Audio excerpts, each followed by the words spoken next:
కామ్రేడ్ల కోటను కొల్లగొట్టింది కాంగ్రెస్ కూటమి అని చెప్పొచ్చు. ఇదే మాటను కాంగ్రెస్ శ్రేణులు అంతా మాట్లాడుకుంటున్నారు.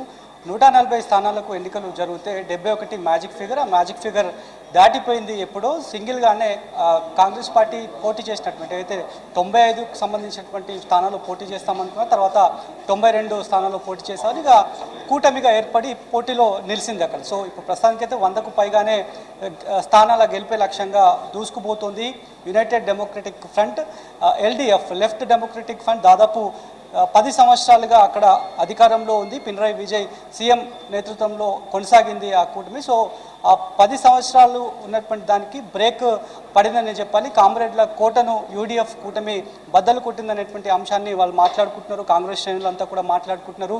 మరోవైపు ఇక్కడి గవర్నెన్స్ తెలంగాణ రాష్ట్రంలో ఉన్నటువంటి మేనిఫెస్టో, కాంగ్రెస్ మేనిఫెస్టో ఏదైతుందో ఆ మేనిఫెస్టోని నేరుగా స్టార్ క్యాంపెయినర్గా ఏఐసిసి అధిష్టానం సీఎం రేవంత్ రెడ్డితో పాటు కొంతమంది టీ కాంగ్రెస్ నేతలను కేరళకు సంబంధించి క్యాంపెయిన్ బాధ్యతలు అప్పచెప్పింది. దాంట్లో భాగంగానే సీఎం రేవంత్ రెడ్డి కేరళలో పర్యటించారు.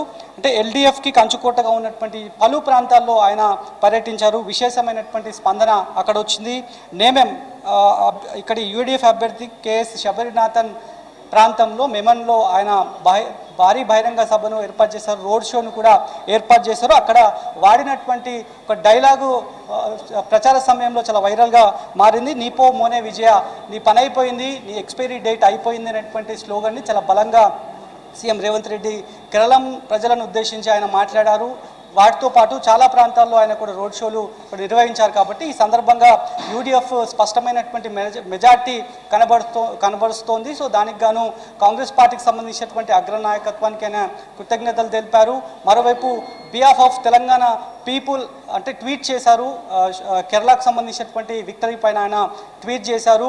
రెండు రాష్ట్రాలు ఇటు తెలంగాణ కావచ్చు, కేరళ రెండు కూడా గొప్పవైనటువంటి రాష్ట్రాలుగా ఆయన అభివర్ణించారు. చాలా నిష్ణాతులైనటువంటి కేరళ ప్రజలు ఈ రకమైనటువంటి రిజల్ట్ని ఇచ్చారనేటువంటి అంశాన్ని కూడా చెప్పారు. అదే తరహాలోనే తమ నమ్మకాన్ని వమ్ము చేయకుండా ఇచ్చినటువంటి మేనిఫెస్టోలో ఇచ్చినటువంటి హామీలన్నీ కూడా త్వరలో నెరవేరుస్తాయి. ఈ మేరకు యూడిఎఫ్ బలపరిచినటువంటి కూటమి ఏదైతుందో అది తమకు గవర్నెన్స్ అందజేయబడుతుంది అనేటువంటి అంశాలను కూడా సీఎం రేవంత్ రెడ్డి ఈ సందర్భంగా చెప్పారు.